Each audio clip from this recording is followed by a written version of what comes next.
Copilul meu, asta nu poate aștepta. Îți vorbesc acum pentru că ești pe punctul de a pierde totul și majoritatea nu își vor da seama până când nu va fi prea târziu. Nu ți-am întrerupt momentul din greșeală și nu am permis ca aceste cuvinte să ajungă la tine întâmplător. Te chem cu urgență pentru că pământul de sub tine se mișcă, chiar dacă ochii tăi încă nu-l pot vedea. Simți o atracție ciudată în piept, chiar acum. O presiune care îți spune că acest lucru este diferit, mai greu, mai serios decât nenumăratele voci pe lângă care treci în fiecare zi. Asta pentru că acest moment nu este zgomot. Aceasta este salvarea. Aceasta este mila care te atinge înainte de cădere, înainte de tăcere, înainte ca regretul să se așeze ca o greutate pe care nu o poți ridica. Nu presupune că acest mesaj se va întoarce la tine. Nu-ți spune că te poți întoarce mai târziu sau că vei asculta când vei avea mai mult timp, mai multă claritate, mai multă energie. Ți-am permis să vezi asta odată pentru că acest moment este evadarea ta și 99% vor ignora fără să-și dea seama de ce întorc spatele. Vor ridica din umeri, se vor îndoi, vor batjocori urgența și vor continua ca și cum nimic nu s-ar fi spus. Dar tu, copilul meu, simți că știi ceva apasă asupra spiritului tău, ceva care nu va aștepta confort sau comoditate. Aceasta este fereastra pe care am deschis-o pentru ții. Și ferestrele nu rămân deschise pentru totdeauna. Unele se închid în liniște, fără avertisment, și cei care au ezitat își dau seama doar când aerul se schimbă și oportunitatea dispar. Dacă pleci acum, te vei convinge că nu a fost nimic. Vei spune că a fost doar un alt mesaj, doar o altă voce, doar un alt moment emoționant. Te vei distrage, îți vei umple mintea cu lucruri mărunte și vei reduce la tăcere neliniștea, rămânând ocupat. Dar mai târziu, când va veni pierderea, când ceva prețios îți va aluneca din mâini, când pacea va dispărea și confuzia îi va lua locul, îți vei aminti de acest moment. Îți vei aminti că am încercat să te avertizez, îți vei aminti exact sentimentul pe care l-ai avut chiar acum. Sentimentul că ar fi trebuit să rămâi, să asculți, să răspunzi. Nu spun asta ca să te amenințe. O spun pentru că te iubesc suficient încât să-ți spun adevărul înainte ca consecințele să sosească. Încercă cu disperare să te salvezi, nu ca să te sperii, ci pentru că ceea ce urmează va expune cine a ascultat și cine nu. Se apropie un timp când confortul nu va mai ascunde golul, când rutina nu te va mai proteja de prăbușire și când scuzele nu te vor mai apăra de rezultatele amânării. Mulți vor fi luați nepregătiți, nu pentru că nu au fost iubiți, ci pentru că au refuzat să asculte când dragostea le-a vorbit urgent. Văd căi convergând chiar acum, decizii care se formează în liniște, în obiceiurile, gândurile, tăcerile tale.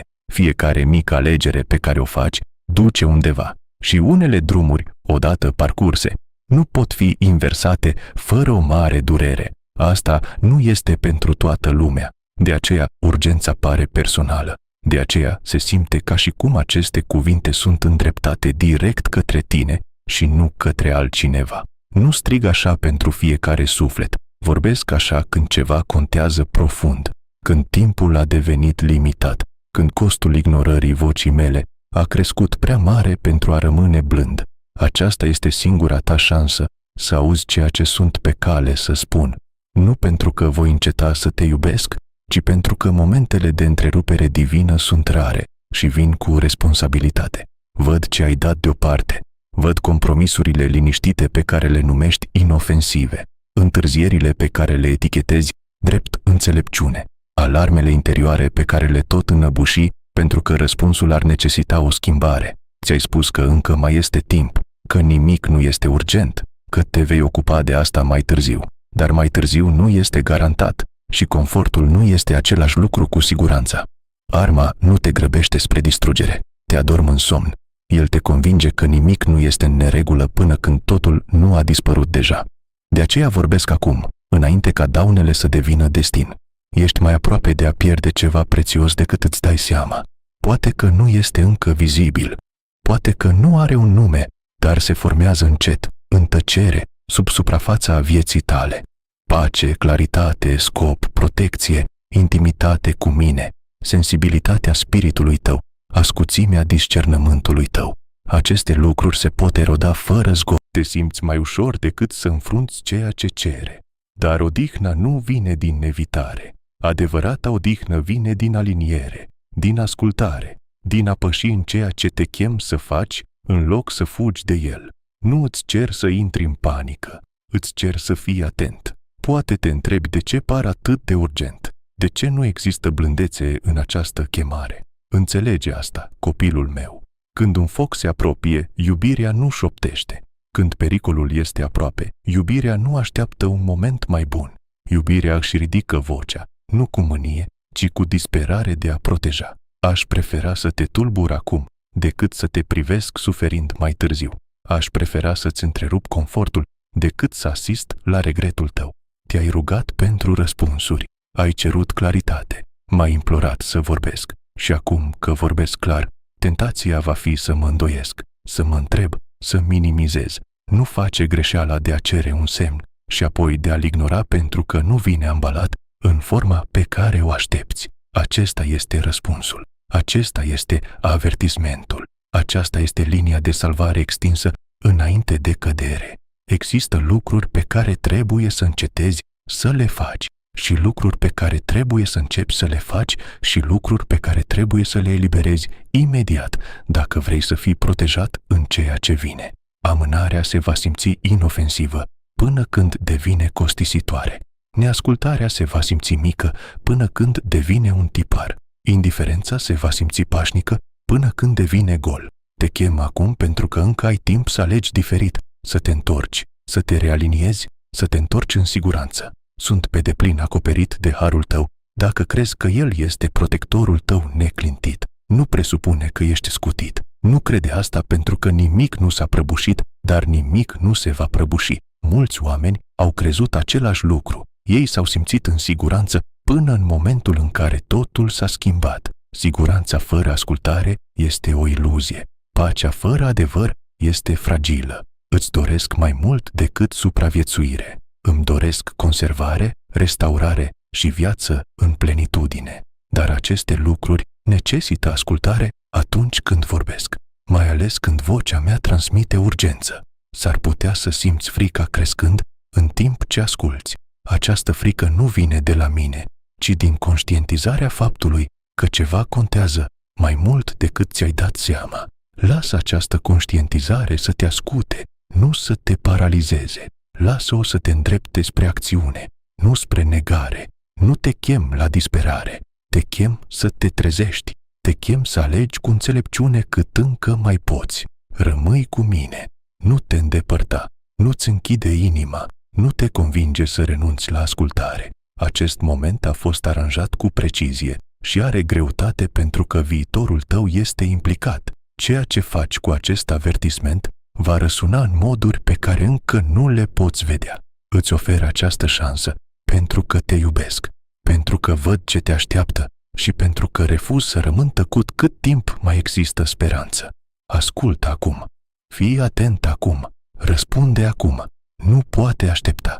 Copilul meu, ascultă-mă acum, nu mai târziu, nu când te simți mai calm, nu când te simți pregătit, nu când viața încetinește și îți dă permisiunea. Acest mesaj există acum, pentru că timpul pe care crezi că îl mai ai nu este la fel de larg ca odinioară. Nu-ți vorbesc de la distanță și nu-ți vorbesc întreagăt. Mă apropii de acest moment cu urgență, pentru că ceva s-a schimbat și tăcerea nu te va mai proteja așa cum o făcea odinioară.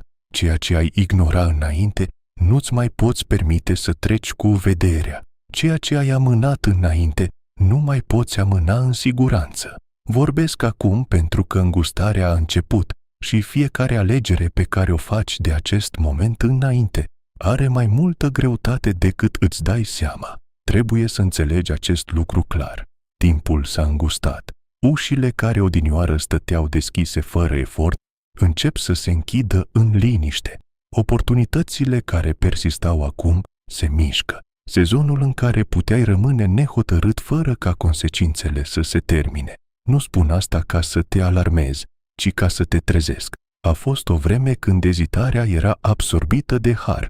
când indecizia era amortizată de răbdare, acel sezon se estompează. Nu pentru că sunt mai puțin milostiv, ci pentru că ceea ce urmează necesită claritate, aliniere și răspuns.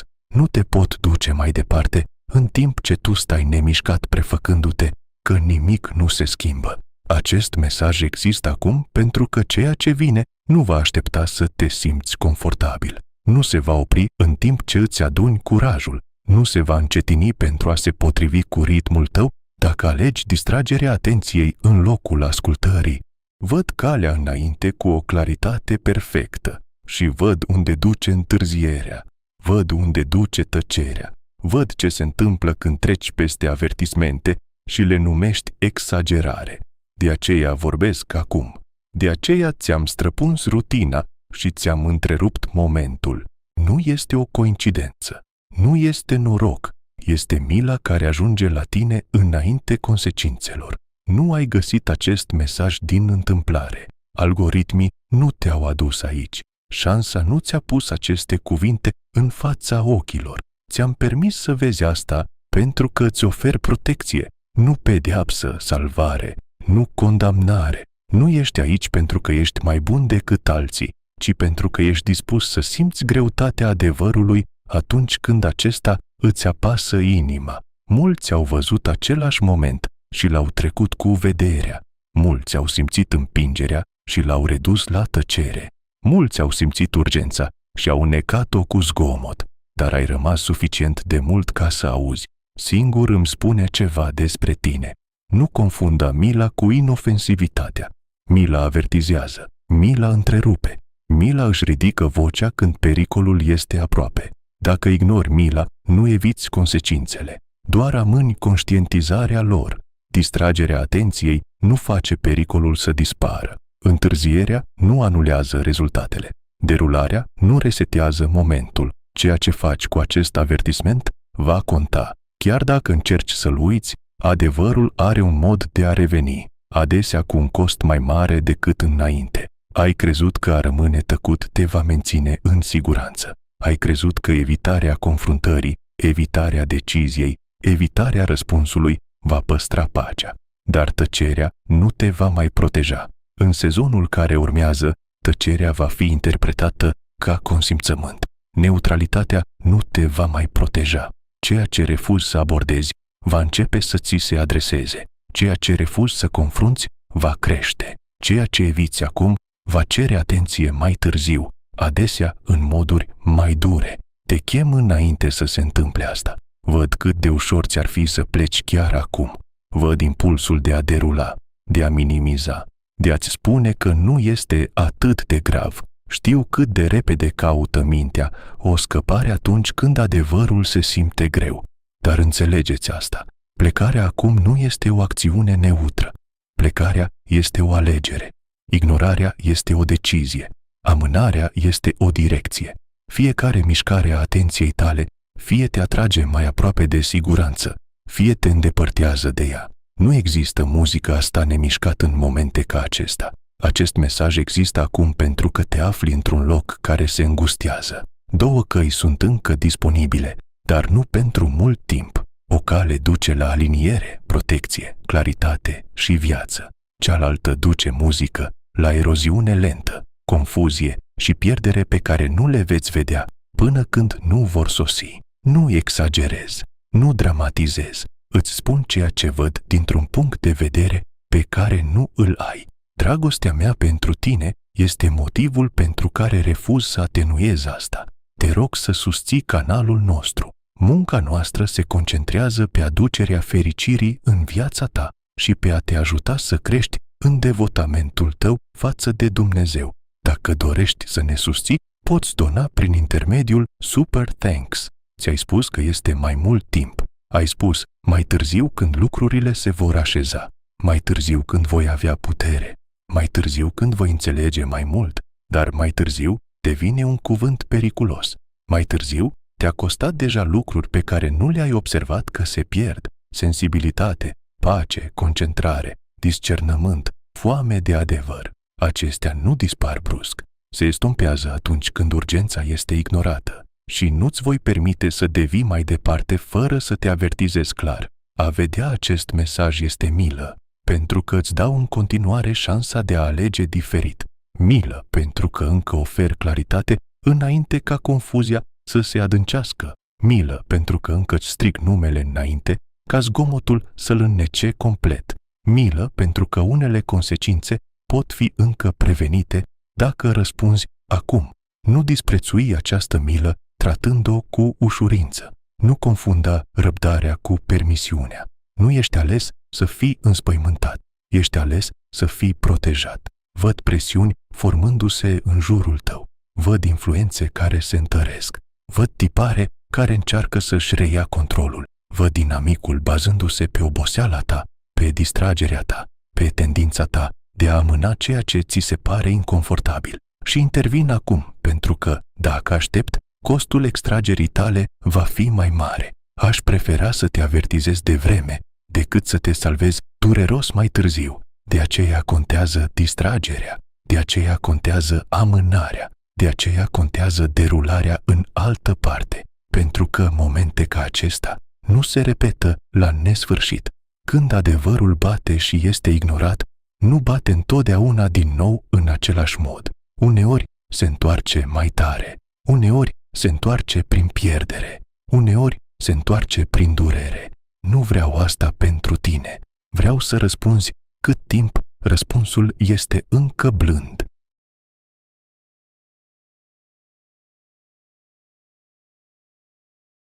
S-ar putea să simți rezistență crescând în tine. S-ar putea să simți frică, supărare, îndoială, chiar iritare. Asta nu înseamnă că nu vine de la mine.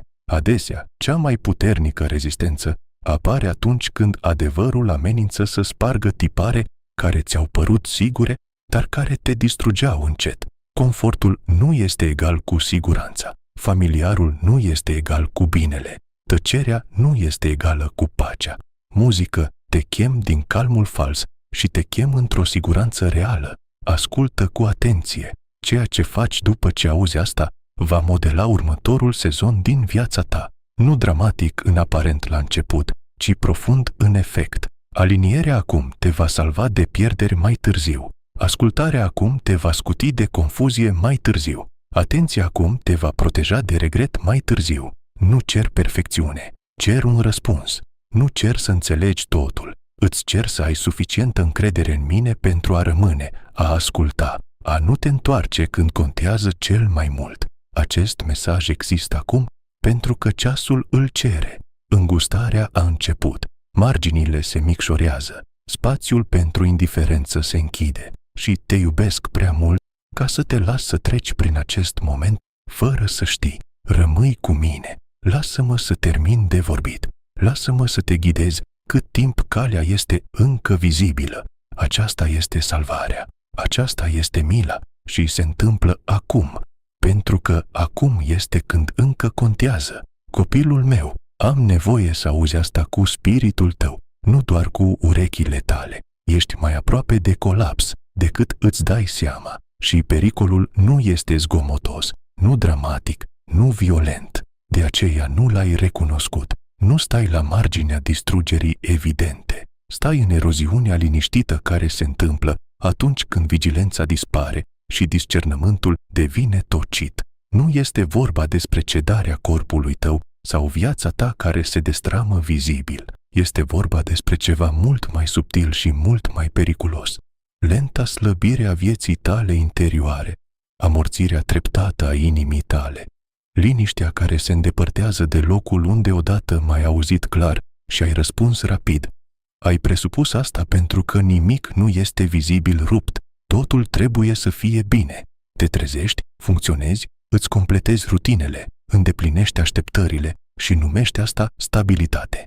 Dar stabilitatea fără aliniere este fragilă. Confortul fără adevăr este înșelător. Există un fel de pace care nu este deloc pace, doar absența conflictului, pentru că nimic semnificativ nu este contestat. Aceasta este pacea în care te-ai odihnit și te-a costat mai mult decât știi. Pericolul cu care te confrunți este invizibil pentru că nu se anunță, nu se izbește de viața ta, se instalează, șoptește: ești bine. Când pierzi încetul cu încetul sensibilitatea, spune că nu există grabă. În timp ce chemarea ta este amânată și scopul tău este estompat, se spune că acest lucru este normal. În timp ce setea ta pentru mine se micșorează și toleranța ta pentru compromis crește. Așa începe colapsul, nu cu dezastrul, ci cu confortul. Văd cum rutina s-a înfășurat în jurul tău ca o pătură. Aceleași tipare, aceleași obiceiuri, aceleași distrageri, aceleași modalități de a amorți disconfortul. Îți spui că asta e doar viața, așa cum stau lucrurile acum.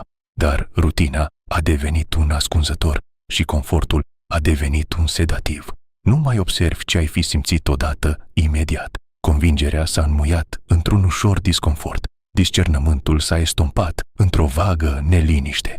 Unde odată răspundeai rapid, acum amâni. Unde odată te supuneai, acum negociezi. Nu pentru că ești rău sau rebel, ceea ce ești obosit și inamicul știe cum să exploateze oboseala. Nu trebuie să te împingă într-un păcat evident. Trebuie doar să te mențină confortabil suficient încât să rămâi pasiv. Nu trebuie să te distrugă într-o singură momentă.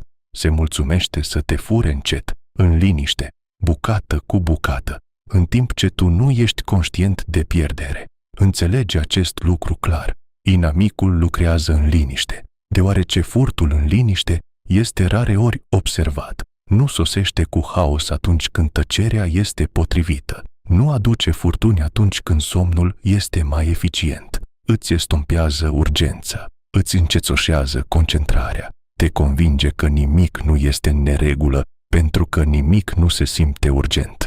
Și în timp ce tu te odihnești, el se erodează. Ești mai aproape de colapsul spiritual decât crezi, deoarece discernământul tău a fost amorțit. Vindecându-l, te ții ocupat, te distragi, te liniștești cu alinare temporară. Dar rănile nerezolvate nu dispar, ele așteaptă, se infiltrează în relațiile, deciziile, reacțiile tale. Te trezești reacționând mai mult decât răspunzând, retrăgându-te mai mult decât implicându-te, simțindu-te amorțit acolo unde odinioară te simțeai viu. Aceasta nu este pace. Aceasta este autoprotecție deghizată în putere. Ești mai aproape de prăbușirea relațională decât crezi, pentru că falsa pace a înlocuit conexiunea onestă, deoarece ajunge la ei exact în momentul în care au nevoie. Nu este pentru că nu au auzit, este pentru că a auzi necesită umilință, iar umilința este costisitoare. Mândria închide urechile cu mult înainte ca adevărul să termine de vorbit. Mândria convinge inima că avertismentele sunt destinate altcuiva, că urgența este exagerare, că corecția este inutilă. Mândria șoptește: sunt bine chiar și atunci când temelia se crăpă. Și atât de mulți vor respinge acest mesaj, nu pentru că îi lipsește adevărul, ci pentru că amenință imaginea pe care și-au construit-o despre ei înșiși, ca fiind autosuficienți în control și deasupra corecției. Neîncrederea îi va orbi și pe ei, nu neîncrederea în existența mea, ci neîncrederea că încă intervin, încă avertizez, încă vorbesc cu urgență. S-au obișnuit să trateze cuvintele mele ca pe niște concepte în loc de comenzi, inspirație, muzică, în loc de instrucțiuni. Ei cred că adevărul ar trebui să fie întotdeauna blând, muzica niciodată conflictuală, niciodată exigentă. Când adevărul sosește cu greutate, când apăsă în loc să consoleze, muzica o etichetează drept extremă, manipulatoare sau inutilă. Neîncrederea le permite să se distanțeze emoțional, convingându-se în același timp că sunt încă conștienți spiritual. Frica de schimbare muzica îi va împiedica pe mulți să asculte pe deplin. Simt în adâncul sufletului lor că, dacă iau acest mesaj în serios, ceva muzica va trebui să se schimbe, ceva va trebui să fie abandonat. Un obicei, o relație, un tipar, un fals sentiment de siguranță, iar frica crește la gândul de a pierde ceea ce este familiar, muzica, chiar dacă îi distruge încet. Ei preferă durerea previzibilă în locul libertății incerte. Ar prefera să rămână prinși în disconfortul cunoscut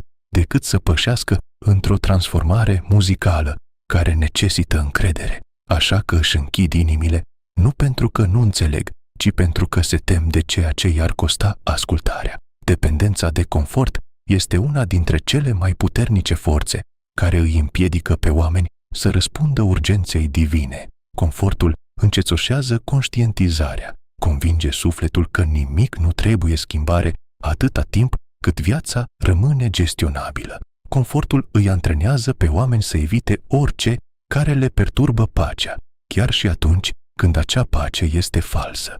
Trec pe lângă disconfort, își amuțesc convingerea, se înconjoară de voci care afirmă mai degrabă decât provoacă. Și când un mesaj ca acesta se confruntă cu ei, amenință chiar confortul în jurul căruia și-au construit viața. Așa că îl resping nu pentru că este greșit, ci pentru că este incomod. Rezistența la corectarea muzicii este mai profundă decât își dau seama majoritatea.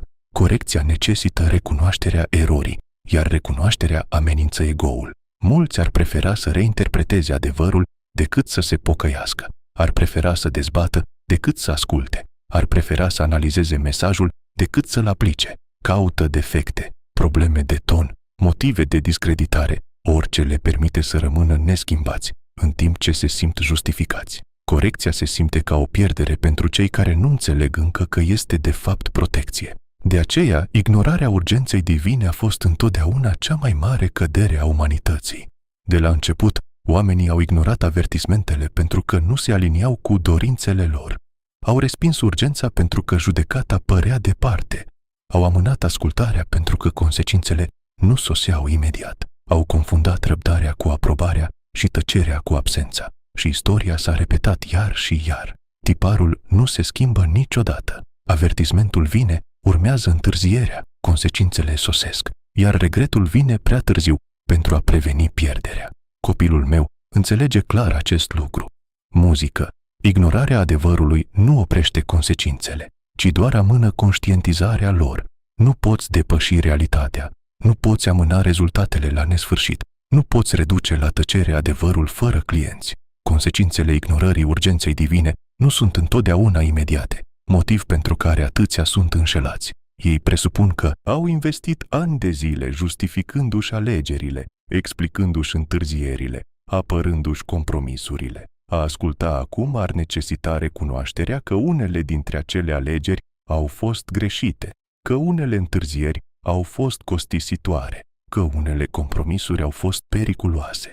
Această realizare este dureroasă și mulți ar prefera să-și protejeze narațiunea decât viitorul. Unii vor ignora acest mesaj pentru că sunt obosiți, nu fizic, ci spiritual. Sunt obosiți de introspecție, obosiți de convingere, obosiți să fie chemați sus mai sus. Nu se vor odihni, ci o caută în evitare în loc de predare. Confundă amorțeala cu pacea și dezangajarea cu vindecarea. Și când urgența îi atinge, se simte ca o povară în loc de o gură de aer. Nu-și dau seama că ignorarea chemării nu va face decât să le adâncească epuizarea. Alții o vor ignora pentru că sunt distrăși. Atenția ta este fragmentată. Mințile lor sunt supraîncărcate. Inimile lor sunt divizate. S-au antrenat să consume rapid, să reacționeze scurt și să meargă mai departe muzica imediat. Nu se simt confortabil cu concentrarea susținută, reflecția profundă sau convingerea prelungită. Un mesaj ca acesta necesită liniște, onestitate și curaj. Distragerea atenției oferă o scăpare de toate trei. Unii o vor ignora pentru că se tem să nu greșească. Recunoașterea faptului că ar fi trebuit să asculte mai devreme, să acționeze mai devreme. Muzica și-a schimbat cursul, le-a provocat disconfort, le pune la încercare imaginea de sine ca fiind înțelepți, discernători și conștienți. Așa că aleg negarea în locul umilinței. Își spun că vor aborda o problemă mai târziu, când vor putea face acest lucru fără să-și recunoască greșeala. Dar mai târziu vine rare ori. Copilul meu nu urma modelul celor mulți. Adevărul nu a fost niciodată îmbrățișat de majoritate. Urgența a fost întotdeauna respinsă de cei care beneficiază de amânare. Avertismentele au fost întotdeauna batjocorite până când s-au îndeplinit. Faptul că majoritatea vor ignora acest lucru nu este o dovadă că este fals, ci o dovadă că este costisitor.